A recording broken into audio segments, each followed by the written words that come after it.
अल्हम्दुलिल्लाहि रब्बिल आलमीन वस्सलातु वस्सलामु अला सय्यिदिल मुरसलीन अम्मा बाद फ़ाऊज़ु बिल्लाहि मिनश शैतानिर रजीम बिस्मिल्लाहिर रहमानिर रहीम। Welcome back my YouTube channel Tajweedul Quran. तमाम सामीन और नाज़रीन को अस्सलामु अलैकुम व रहमतुल्लाहि व बरकातुहू। आज हम इंशाअल्लाह अज़्ज़ा वजल इस वीडियो में नमाज जनाज़ा का तरीका पढ़ेंगे कि किस तरह नमाज जनाज़ा की अदायगी होती है। नमाज जनाज़ा में 2 रुकन हैं। नमाज जनाज़ा में कितने रुकन हैं? नमाज जनाज़ा में 2 रुकन हैं। नंबर 1 4 बार अल्लाहु अकबर कहना। नंबर 2 क़याम करना। बग़ैर उज़र बैठकर या सवारी पर नमाज जनाज़ा पढ़ी तो ना हुई, यानी कि बग़ैर उज़र बैठकर सवारी पर या नमाज जनाज़ा पढ़ी, बैठकर या सवारी पर नमाज जनाज़ा पढ़ी तो क्या हुआ? नमाज जनाज़ा की अदायगी नहीं हुई। और अगर वली या इमाम बीमार था, इसने बैठकर पढ़ाई और मुक्तदियों ने खड़े होकर पढ़ी तो हो जाएगी।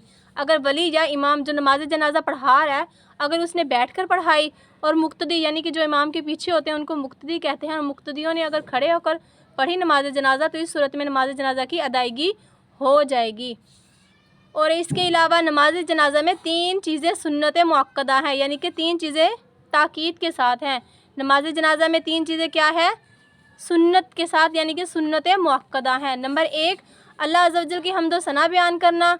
नंबर 2 हज़ूर पाक सल्लल्लाहु तआला अलैहि वसल्लम पर दुरूद पाक भेजना। नंबर 3 मैयत के लिए दुआ करना। अब हम इंशाअल्लाह अज़्ज़ा वजल नमाज जनाज़ा का तरीका पढ़ेंगे। नमाज जनाज़ा का तरीका ये है कि कान तक हाथ उठाकर अल्लाहु अकबर कहता हुआ हाथ नीचे ले आएँ और नाफ के नीचे हस्बे दस्तूर बांध लीजिए और सना पढ़ें। नमाज जनाज़ा के तरीके में पहला क्या है? अपने हाथों को कानों तक उठाकर अल्लाहु अकबर कहना और हाथों को नाफ के नीचे हस्बे दस्तूर बांध लेना और फिर क्या करना? सना पढ़ना। और दूसरी तकबीर में बग़ैर हाथ उठाए अल्लाहु अकबर कहें और दुरूद पाक पढ़ें। दूसरी तकबीर में यानी कि हाथ हमने नहीं उठाने, यानी कि नाफ के नीचे जो बंधे वो बंधे ही रहें और अल्लाहु अकबर कहना है ज़ुबान से और दुरूद पाक पढ़ना है। पहली तकबीर में आप लोगों ने अल्लाहु अकबर कहने के बाद सना पढ़नी है और दूसरी तकबीर में अल्लाहु अकबर कहने के बाद दुरूद पाक पढ़ना है। बेहतर वो है जो नमाज में दुरूद पाक पढ़ा जाता है, यानी कि दुरूद इब्राहिमी। यहाँ पर ये मुराद लिया गया है कि अल्लाहु अकबर कहते हुए दुरूद पाक पढ़ें और दुरूद इब्राहिमी बयान किया गया है। और इसके अलावा तीसरी तकबीर में अपने लिए और मैयत के लिए और तमाम मोमिनीन और मोमिनात के लिए दुआ करें, मगर बेहतर ये है कि दुआए मासूरा पढ़ लीजिए जो अहदीस मुबारका में वारिद है। क्या पढ़ लीजिए? दुआए मासूरा पढ़ लीजिए जो अहदीस मुबारका में है। जबकि चौथी तकबीर के बाद बग़ैर कोई दुआ पढ़े हाथ खोलकर सलाम फेर दीजिए। सलाम में मैयत और फरिश्तों और हाज़रीन नमाज की नियत भी कर लीजिए। नमाज जनाज़ा में 2 रुकन होते हैं, जिसमें से 4 मरतबा पहला जो रुकन होता है उसमें 4 मरतबा अल्लाहु अकबर कहना, दूसरा है क़याम करना।